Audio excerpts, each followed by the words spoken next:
ng mga nagbabagang balita. Pedestrian refuge sa San Fernando, Camarines Sur na isa sa pangunahing sanhi ng road crash, pinag-aaralang i-rehabilitate o ipatanggal sa DPWH. Team 1 Camsur, buo ang suporta sa nagbabalik na gobernador ng Camsur na si Elray Villafuerte. Nang dahil sa basura at water lily, ilang lugar sa Naga City, binaha kahapon. Tikman ang affordable ngunit putok-batok sa lasa na boneless lechon sa Naga City.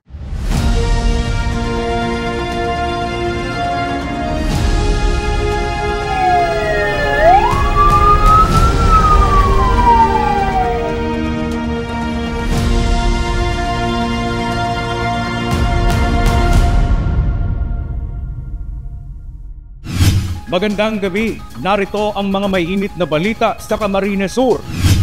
Takaw aksidente, ganito inilarawan ng bagong upong mayor ng San Fernando na si Tinda Navar ang pedestrian refuge sa bayan na pinag-aaralang ipa-rehabilitate o ipatanggal na lang sa DPWH. Narito ang ulat. Inaayos na ng mga tauhan ng DPWH 2nd District Engineering Office ang bahaging ito ng pedestrian refuge sa bayan ng San Fernando.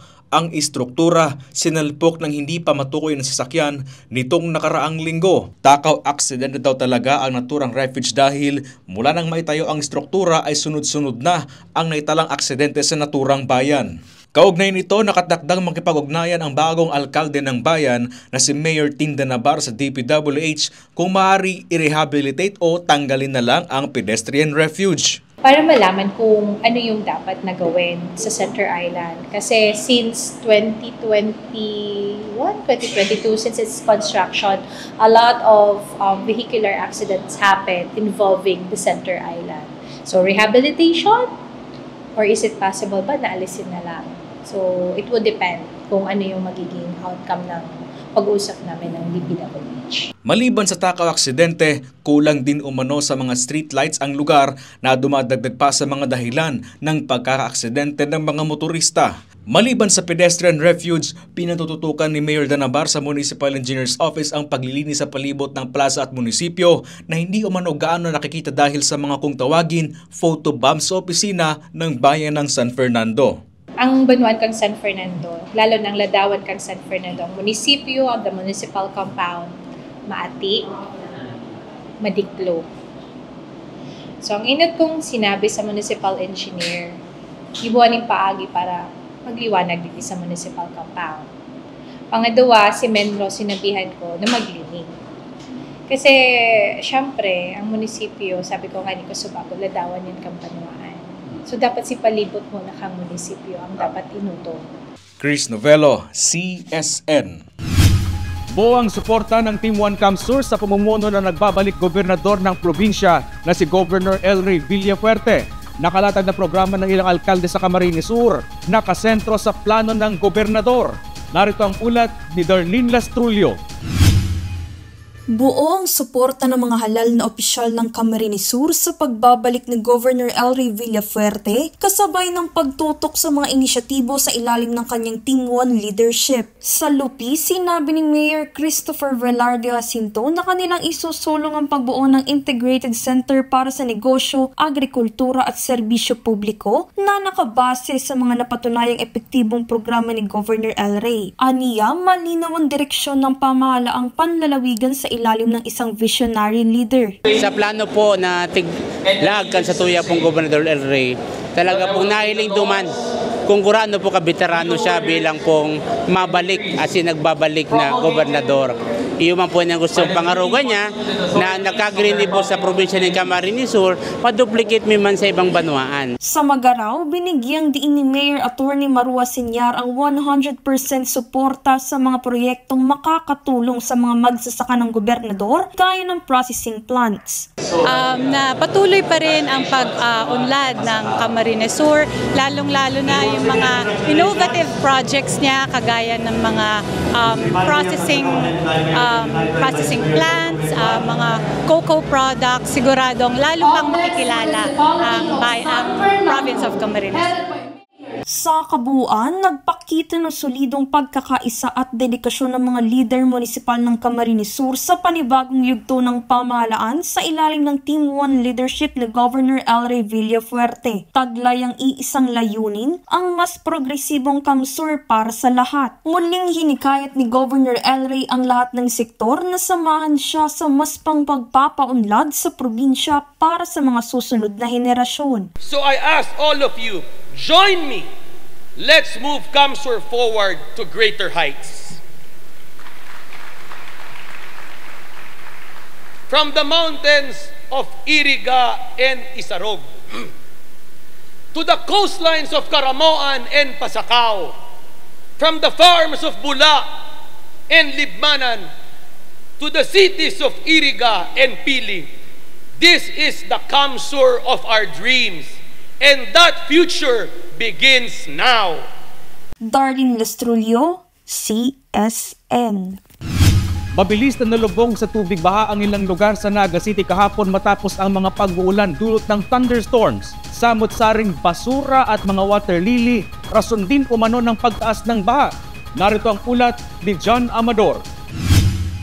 Sa ilang oras na pag-ulan na ayon sa Pag-asa ay dulot ng thunderstorms, mabilis na tumaas ang tubig baha sa ilang mga pangunahing lansangan sa lungsod ng Naga. Isa sa higit na naapektuhan ng pagbabaha ang Julian B. Militon Elementary School at mga kalye sa Concepcion Pequeña na abot balakang tubig. Para ulan na.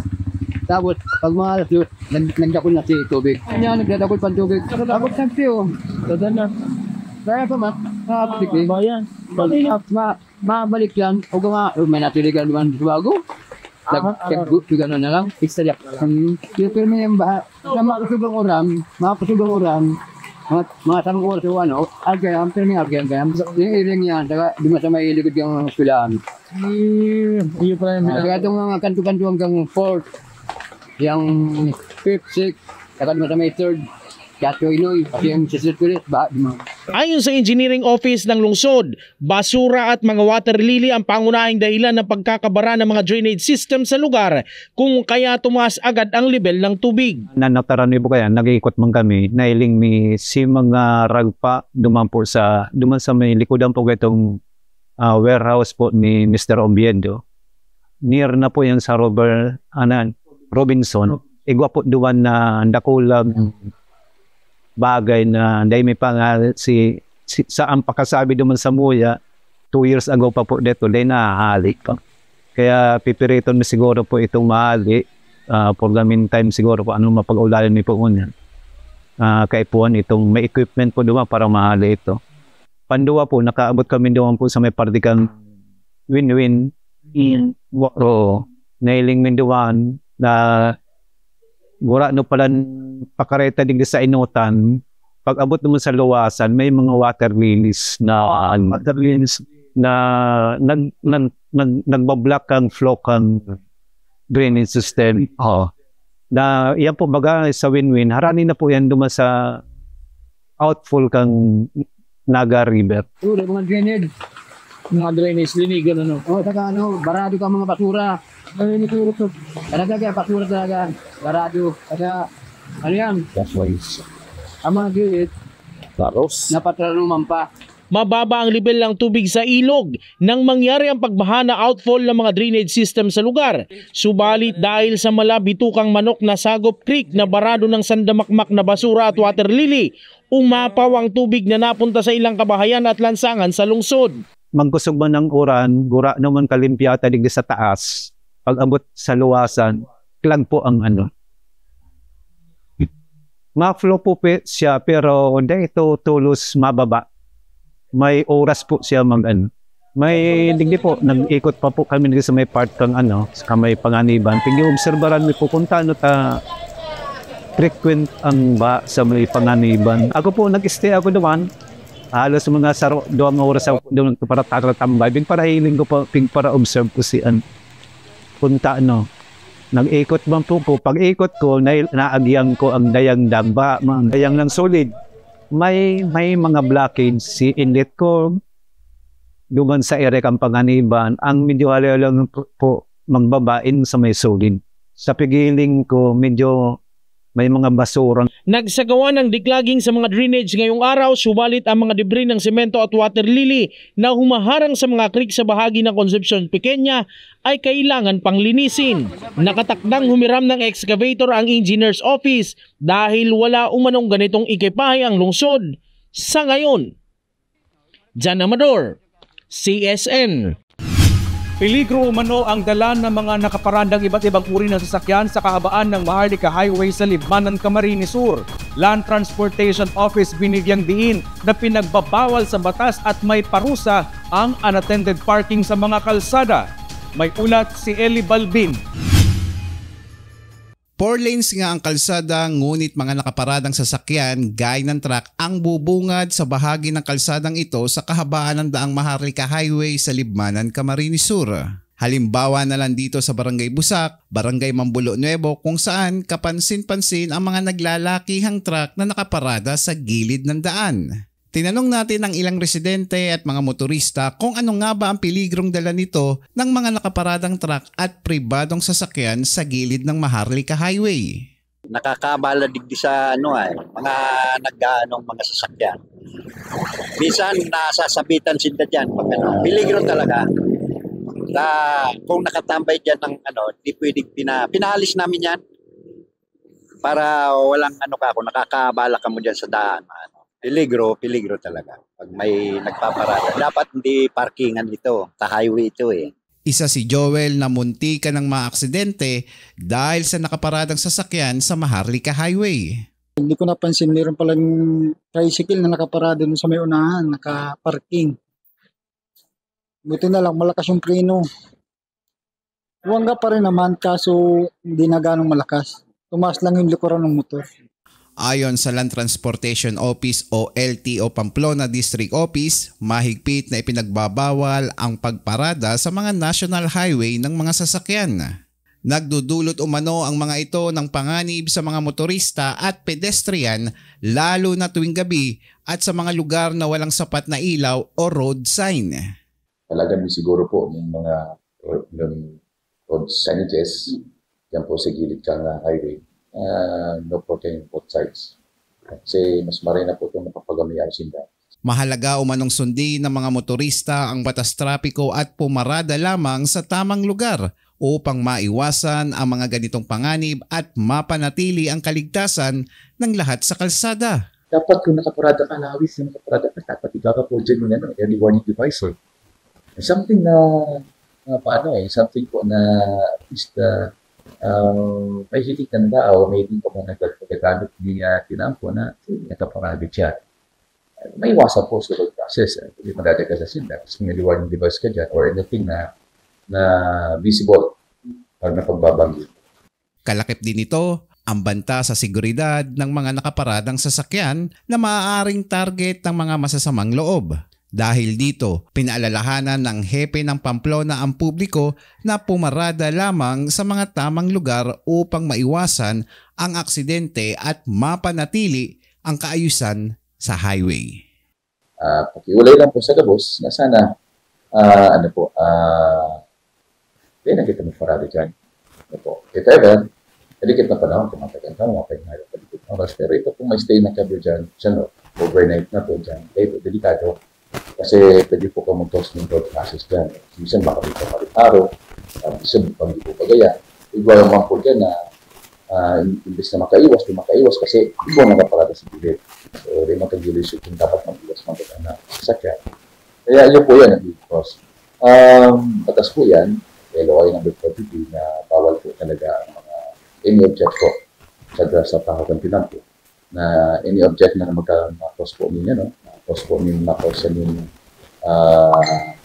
congestions sa pinampo, dapat tanggalin yung haliyon po yan. Eli Balbin, CSN. Pansamantalang isinara sa publiko hanggang July 2 ang Parish of San Francisco de Assis sa Naga City kasunod ng pagkamatay ng isang binata sa loob ng simbahan nitong linggo, June 29. Sa opisyal na pahayag ng Archdiocese of Cáceres, ito ay para bigyang daan ang panahon ng pananalangin, pagluluksa at spiritual reparation ayon sa Code of Canon Law. Suspendido din ang liturgical services at gagawin ang rite of reparation and healing sa Hulyo 2. Kaugnay ng insidente, bukas ang Archdiocese na mag-alok ng libreng psychological intervention sa sinumang may pinagdadaanan. Nagpaabot din ng pakikiramay ang Archdiocese sa pamilya ng biktima. Sa pulsa CCTV ang pagbulusok at pagkahulog sa kanal ng isang dump truck sa Tabaco City sa Albay. Pahinante ng truck, patay matapos tumalon bago tuluyang bumangga at tumagilid ang truck. Narito ang ulat. Maluwag ang kalsada sa bahaging ito ng Barangay Tabigian, Tabaco City hapon nitong June 30. Maya-maya pa makikita sa CCTV ang bilis ng dump truck hanggang sa bigla itong tumagilid at bumangga sa isang punong kahoy. Sa kasamaang palad, tumalon ang pahinante ng truck bago pa man ito bumangga at tumagilid. Binawian ng buhay ang pahinante ng truck. Galing umano ng Milaor, Camarines Sur ang dump truck at patungo sa ng Barangay Buwang, Tabaco City. Sa pag-iimbestigasyon ng Tabaco Police, maghahakot umano sana ng buhangin ng dump truck at magdi-deliver sana ito. Mag-deliver sila dito sa Barangay Cormidal, Tabaco City. So from quarry site, pababa sila po ng Tabaco City. Yun po, since yung road po dyan sa may tabigan is pababa sa sir. Siguro dahil din sa bigat nung nakakarga sa kanila and nawalan po ng brake yung truck. Sugatan naman ang 41 anyos na driver ng truck na residente ng Barangay San Roque, Bunbun, Camarines Sur. Paalala ng Tabaco Police na laging ugaliin na i-check ang mga sasakyan bago umalis. Before po tayong magmaneho or umalis sa ating mga bahay is we see to it that we check muna kung okay ba yung brakes, okay ba yung lights, okay ba yung hangin ng aking gulong yung gulong ng aking sasakyan. And pangalawa po is we must be a defensive driver. Kapag sinabi naman sir na defensive driver is number one, maging aware po tayo sa ating paligid, sa ating surroundings. Pangalawa is we follow speed limit. Eli Balbin, CSN. Nasa 144 na Irigenyo ang nakatanggap ng food support mula sa programa ng pamahalaan na walang gutong food stamp program. Pinangunahan ni Ms. Maridel Versosa ng City Social Welfare and Development Office ng lungsod, katuwang ang mga tauhan ng DSWD Bicol ang pamahagi ng food support program sa mga Irigenyong nakakaranas ng economic hardship at matulong wakasan ang gutom at bigyan ng pagkakataong makabili ng masustansyang pagkain. Kada benepisyaryo ay nakatanggap ng grocery packs na naglalaman ng masustansyang pagkain. Batch 2 na ito ng mga benepisyaryo ng programa na may binibigay ring food credits na maaaring ipambili ng mga pagkain sa mga accredited na tindahan ng ahensya. Nahihirapan umano ang Metropolitan Naga Water District o MNWD sa pagkumpuni ng mga may tagas nilang transmission line. Water District nagpaliwanag sa pawala-walang supply ng tubig sa bayan ng Gainza. May ulat si John Amador. Reklamo ng mga consumer sa Gainza, Camarines Sur ang mahina at kung minsan pawala-walang supply ng tubig. Paliwanag ng Metropolitan Naga Water District o MNWD. Last week, Monday, nag-invite yung sangguniang bayan ng Gainza para mag-usap-usap between MNWD at yung LGU Gainza. Yan lang hindi namin napagbigyan kasi nagkaroon ng random drug test dito sa office. But the following days, after 3 days, pumunta dito yung newly elected na Vice Mayor. So, in-explain na rin namin kung anong ginagawa. Actually, ang ginagawa namin is palakasin yung pressure doon sa may Mabolo Reservoir. Kasi yung Mabolo Reservoir, siya yung nagpupush ng tubig papuntang Gainza. Sa ngayon po, sabi ko nga kanina na parehas pa din ng dati. Sabi nila may nilagay sila na pressure pero ganun pa rin nararamdaman dito sa Gainza na mahina pa rin yung tubig. Ang medyo maganda lang yung daloy ng tubig dito yung Barangay Dahilig, Damot and Cagbonga. Pero sa poblasyon parang hindi pa rin nararamdaman. Sagot naman ng MNW dito, pahirapan ang mga pagkukumpuni ng mga leak sa mga transmission lines mula sa bayan ng Pili papunta sa Gainsa para maibsan ang problema ng tubig sa lugar. Sa kasalukuyan, 20 leak na ang kanilang nakita. Unfortunately, noong June 6, nagkaroon ng massive na leakages yung transmission line na 18 inches na galing sa Mount Isarog, kung saan doon nakatap yung dalawang springs natin, yung Anayan at Romangrap, na kung saan siya yung nagsusupply sa parteng Gainsa. Nagkaroon tayo ng 20 leakages sa 18 inches na transmission line. Dito pa lang yan sa loob ng 20. Dito pa lang yan sa loob ng Naga City. So, hindi pa namin na-check yung from the source pababa doon sa may PD area. Gayunpaman, buo pa rin ang tiwala ng alkalde na masusolusyonan ng MNWD ang problema nila sa tubig. Alas 3 hanggang alas 5 ng umaga naman, pinapalakas ang pressure ng tubig at may pakiusap naman sila sa mga apektadong residente. Siguro kailangan na lang konting sakripisyo ng mga taga-Gainsa. Kasi yun lang talaga yung oras na nakikita namin na pwede namin palakasin yung pressure. Maagang maaga. Mag-imbak po ng tubig pag may tubig ng alas 3 ng umaga, habang naka-inject yung Mabulo Reservoir, mag-imbak po sila ng tubig. Kasi ngayon pinapalakas pa natin yung pressure ng linya. Sa ating mga kababayan po, sana kundi pa pong tiyaga, nangangako naman at naniniwala tayo sa MNWD sa pamumuno po ni Manager John Mongoso na ito ay magagawa nila ng paraan. May mga ginagawang paraan po ang MNWD, nakikita naman natin at naririnig, pero hindi sa ngayon pa, hindi pa sufisyente. Hingi ko po yung sana po yung ginagawa na intervention o yung effort ng LGU na kapag paikot ng mga lorry truck, sana po mapagtiyagaan nyo. At yung kinukulang ng lalagyan, sabi nga hindi naman sufficient para sa 1 week yung nakukuha nila sa pag-ikot ng lorry truck. Sana po ang hingi namin, magtulungan po tayo, magdagdag tayo ng imbakan para po hindi tayo kapusin sa pangangailangan sa tubig. Una nang nanawagan ang bagong alkalde ng Gainsa, Camarines Sur na tugunan ng MNWD ang matagal nang hinaing ng mga residente sa supply ng tubig. Jan Amador, CSN. Nagsimula na ngayong linggo ang month-long celebration ng PNP ng kanilang police-community relations. Ugnayan ng pulisya at komunidad, malaki umano ang naitutulong sa pagsugpo ng kriminalidad. Narito ang ulat.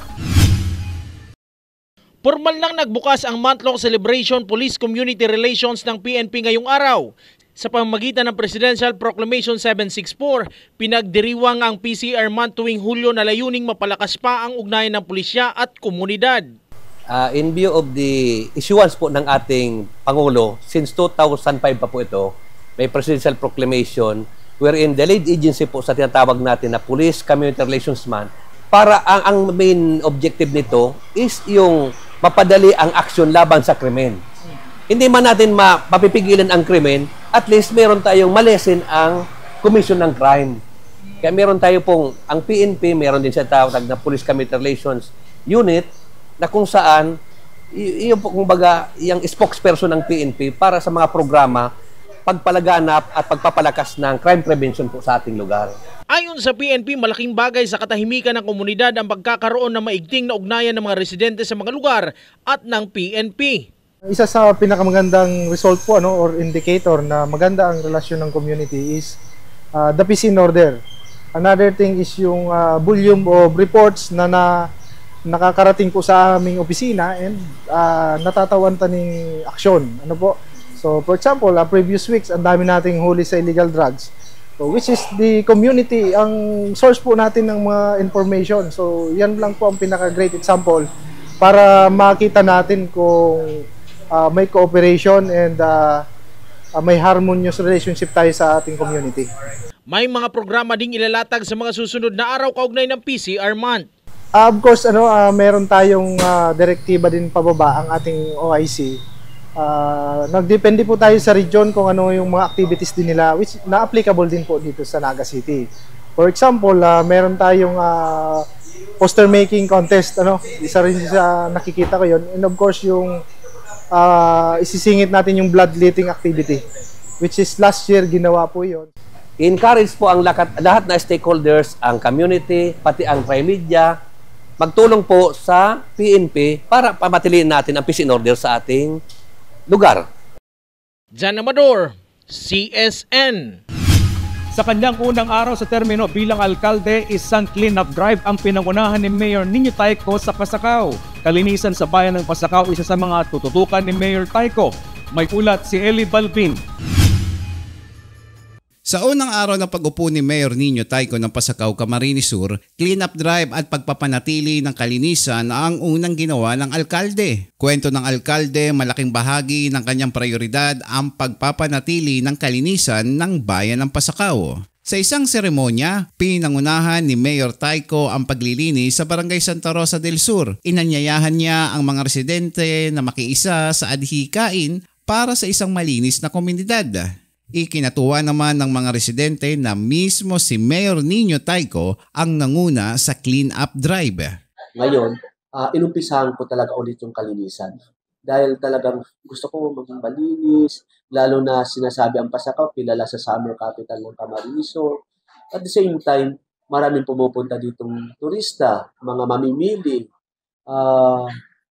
Iba din na maganda yung ambience ng lugar, yung kalinisan. Hindi lang kalinisan, pati kaayusan. Pati yung public market namin, aayusin ko yan. Starting today talaga, magre-rehab kami niyan. Kasi isa yan sa mga mukha ng ng bayan, ang merkado publiko. Masaya po, lahat kami masaya dito. Bakit po? Dahil marunong malinis na naman ang kalsada, malinis ang mga lagi naman maintain na naman ang kalinisan.